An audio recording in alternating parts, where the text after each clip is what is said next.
This section will be on the debridement itself and some of the skills and approaches to do a proper debridement and how.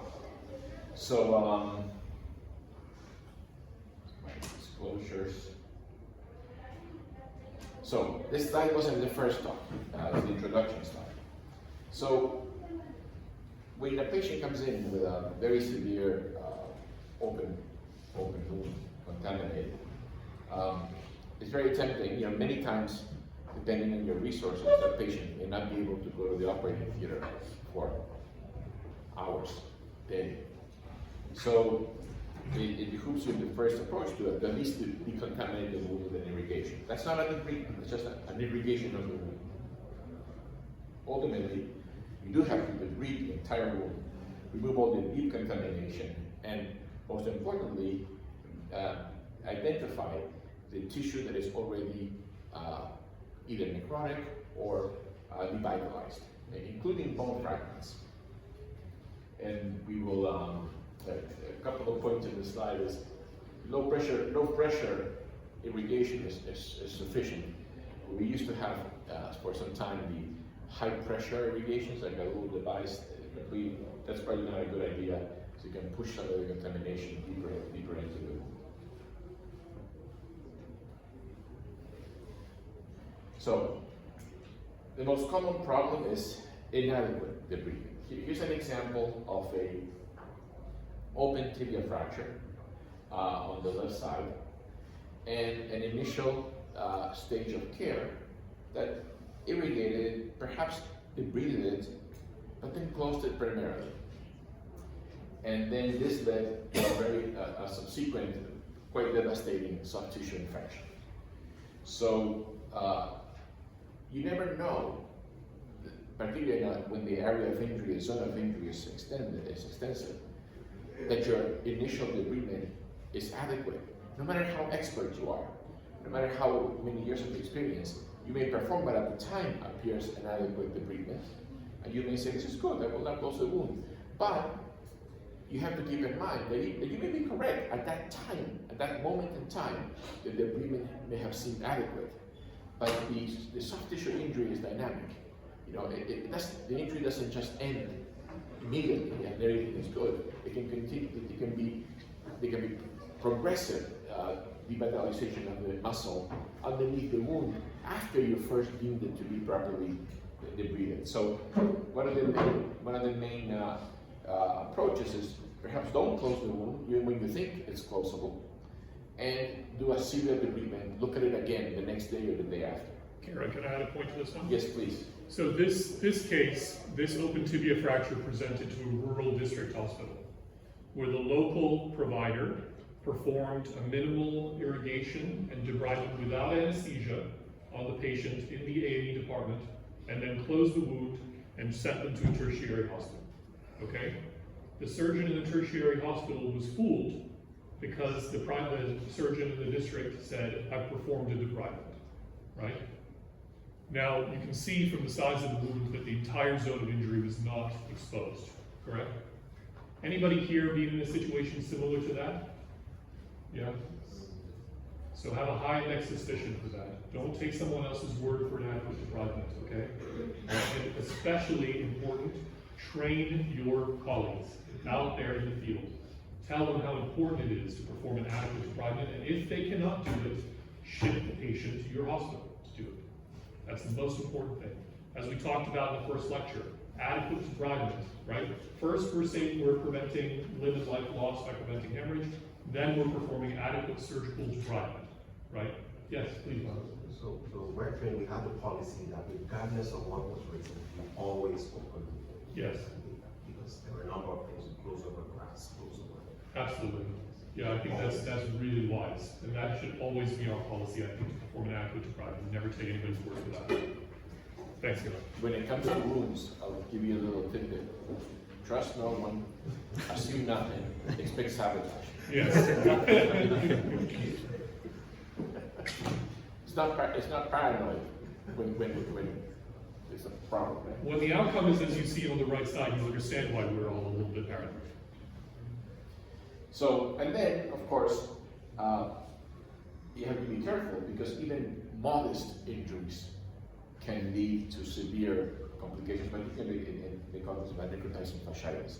This was a fibular fracture, a fairly benign appearing radiographic ankle fracture with a very small wound, and tragically this developed necrotizing fasciitis that was delayed in care and ended up with potential limb loss. So the debridement, even in modest type 1 injuries, is key. Even if it's a little open, you still have to extend it and clean it properly, and so forth. That one, perhaps you can close if you have done the debridement initially, but be wary, always be wary. So, what is adequate debridement? Adequate debridement is the most important factor in achieving a good outcome. Right? And we will now talk a little bit about these things. So, the importance of adequate debridement in a timely manner is critical. Here's this is from the Goliath meta-analysis study, and if the two focus on the two highlighted areas. So, if you debride less versus greater than 12 hours, your odds ratio for infection is higher. Right? And if you talk about 24 hours, it's higher still. So clearly, if you were to ask, well, what's the ideal time for debridement? Well, the ideal time for debridement is on presentation. If you have the access to the operating room and a safe environment and skills to do it, is to do it soon, immediately, first debridement upon arrival, right? But if you can't, if you're thinking of transferring or triaging, keep in mind that the 12-hour delay has a significant bearing on worsening outcomes. I think what I take from this slide is if you wait more than 12 hours to perform your debridement, there's a 50% increased risk in infection. The odds ratio of 1.5 is 50% more, right. and if it's 24 hours, the odds ratio is 100, right. 100, so 17% times more likely to have a bad outcome. Thanks. Okay, so back to proper debridement. This is a disastrous appearing injury. There's mud, there's damaged clothing, very, very concerning. So how do you even start? You start with an irrigation, you remove the gross contamination with mud as soon as possible, and you then are going to have to take this operation, this bin to the operating theater, and think about how you're going to see what's already exposed and see what additional exposure you need to make in the zone of injury. I will tell you, generally, you have to expose more because the part that is exposed does not cover your extended zone of injury. You have to have a careful plan as to how you're going to extend that incision because hopefully the limb will be safe and the way you make your incision will have a bearing on your reconstruction. Right? And you must make decisions on what tissue is necrotic. And it's hard, it's very hard. You know, a simple approach is to think of the 4 C's, right? Live muscle is contractile. Live muscle has a good color to it. It looks red and it's violent. Contractility you can test with the electrocautery, and if it contracts, it's good. A muscle has to be consistently well appearing over a period of time, over a period of length and time, right? And it must bleed. If it bleeds, that's probably a good thing. I don't want poking it too much, but essentially you can test with little, the appearance of little cuts with your scalpel for bleeding. So when you have something like this is a paper on the debridement of the distal tibia, a technique for debridement. This is a horizontal transverse incision at the level of the distal tibia. And we now have to think about how we're going to expand this further to visualize the fracture properly and debride the clean. So usually when a traumatic laceration is transverse, you extend in an S-shaped pattern, right? Allowing you to visualize the tissue better, and in this particular case, most importantly, allowing you to extrude the fracture bone so you can examine the canal, the medullary canal, for foreign material. And then you will proceed with curettage. And you can see there's a little analogy you see the two bones to the barrels of a shotgun. It's silly, but gives you the idea of how you should be looking at it. And the other thing that allows you to visualize the other structures as well, and that's vascularity and so forth. And you curate touch the bone, and you test for small pieces of muscle that may be fractured and it's not viable, and you can actually excise it.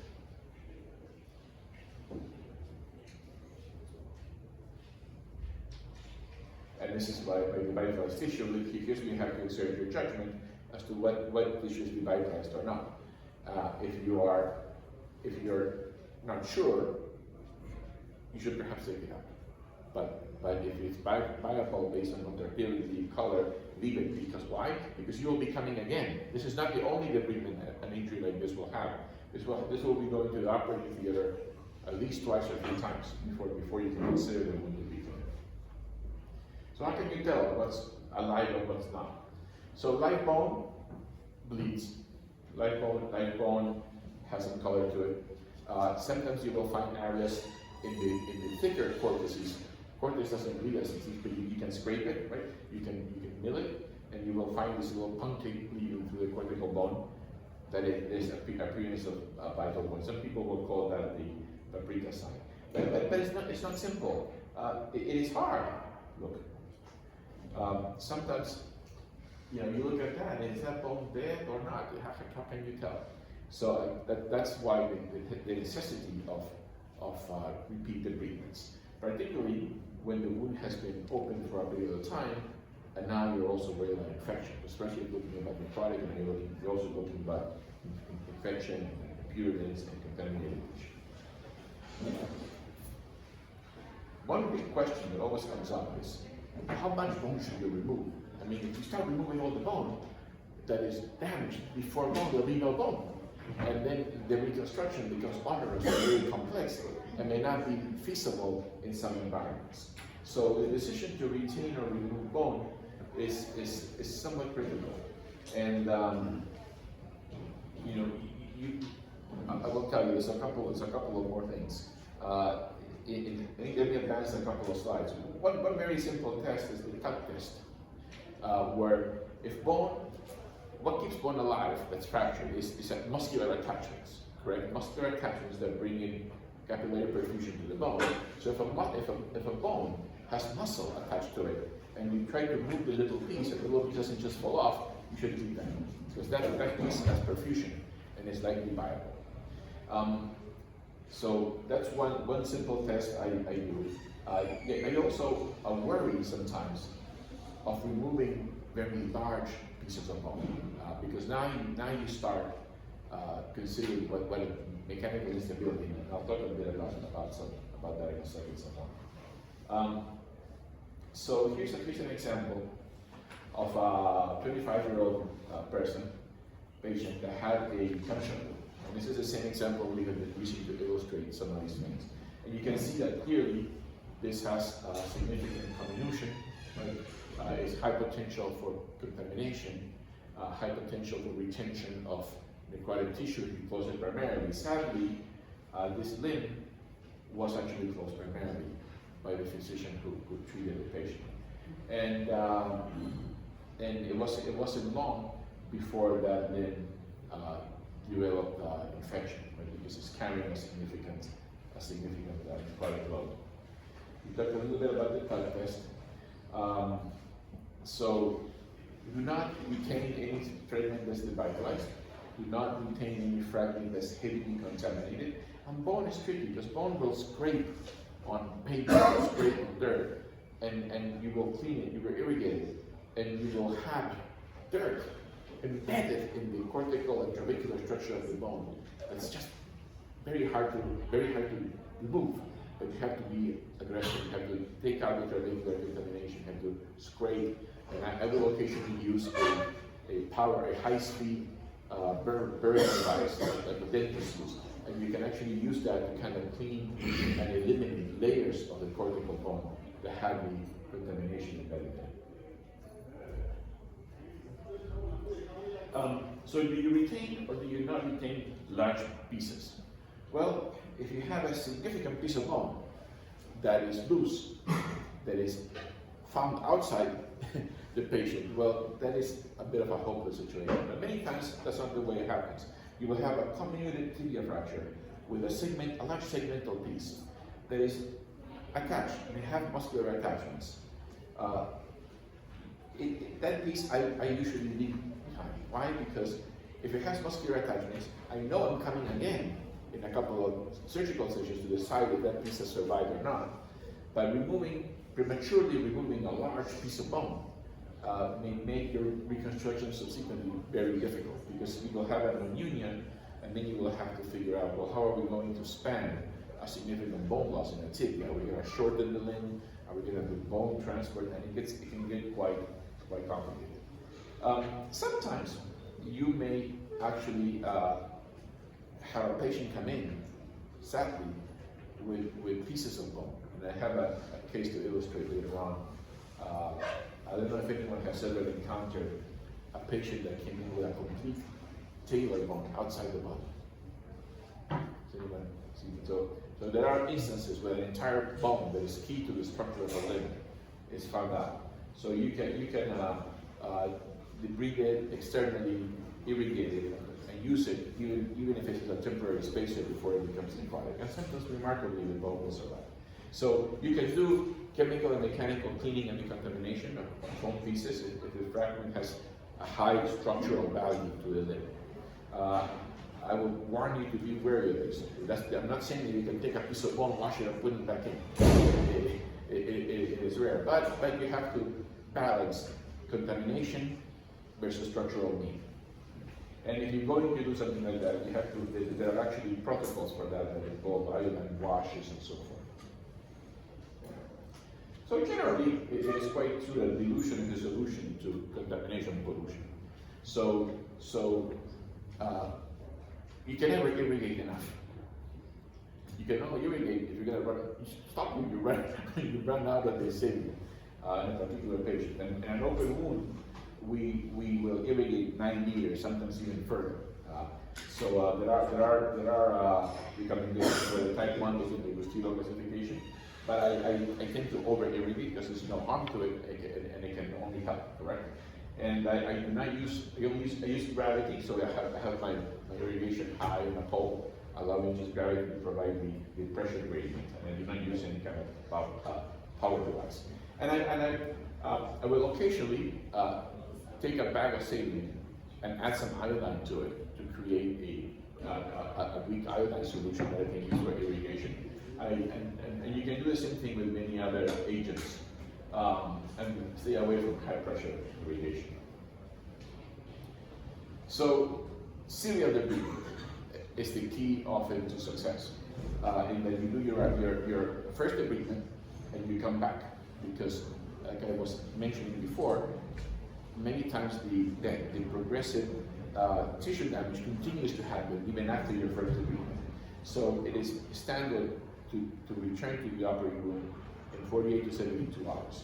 And some of the things you can do in centers that are extremely busy, or it is to temporize the wound with some techniques such as the vacuum negative dressing, very helpful to stabilize open wounds for a period of time, and you can then maybe stay for 72 hours, sometimes to return to normal. And what I mean by the tissue needs to declare itself is the tissue has to reach its peak injury before you decide to start closing the wound. So wound management. In low energy wounds that are properly debrided, that you have visually inspected the wound yourself and you're trustful that you have done a good job, you can close a wound primarily. Usually for type 1 wounds and type 2 wounds, there are different types of suturing approaches that you can use to reduce the tension. I particularly like multiple passes, because like you remember from physics classes, the more passes in a pulling, the less tension in each pass, and the more you can bring together. So that's safe for the tissues. And then we are using a lot, of course, the vacuum systems, which we will illustrate today in the workshop. And the vacuum systems are negative pressure dressings, where the cavity or the wound is filled with sponge, is covered with a airtight dressing, and then it's a negative pressure is applied, so it sucks into the wound, and that has many beneficial effects. Not only takes away some of the edema of the limb, the pressure itself stabilizes the wound zone as well, and there is a demonstrated improvement in the tissue's ability to granulate in the negative pressure that we have. We have, this is an example, this is from the Ukraine.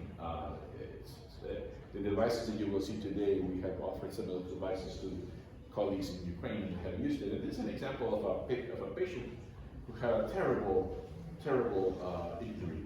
And proper debridement, serial debridement, followed by the consistent use of the vacuum pressure device, it eventually ended up with a clean tissue that is graftable at this point. So once you get to this point, you can proceed with the fixation of the bone, definitive fixation of the bone, and skin grafting. Even what appear to be non-salvageable wounds can do well with granulation tissue. A wound like this is properly debrided in the operating room, is serially taken to the operating room. In the time in between, it gets managed by suction, and you can end up with a soft tissue bed that is much better appealing. And again, other examples of, look at this. This is the open wound tibia fracture. This fracture undergoes the initial debridement, undergoes external fixation, undergoes serial debridement with vacuum treatment, and after a few weeks, it's in this condition. And now you can provide skin grafting and definitively close the wound, end up with a very good result. Sometimes you may not be able to have vacuum therapy, negative pressure therapy, and that's okay.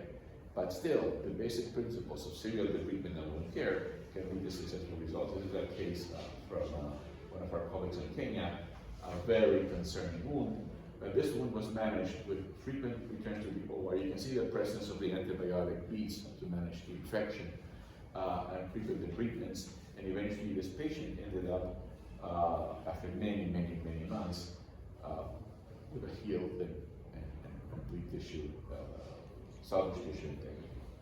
So, concluding, adequate debridement is the single most important factor. It is something you can read about, but something you learn. Sadly, also in my experience, and the operating room with your mentors, you have to pay attention and learn to recognize those signs of vital versus devitalized tissue, and your ability to perform a proper debridement will increase with your experience as you release. Thank you so much.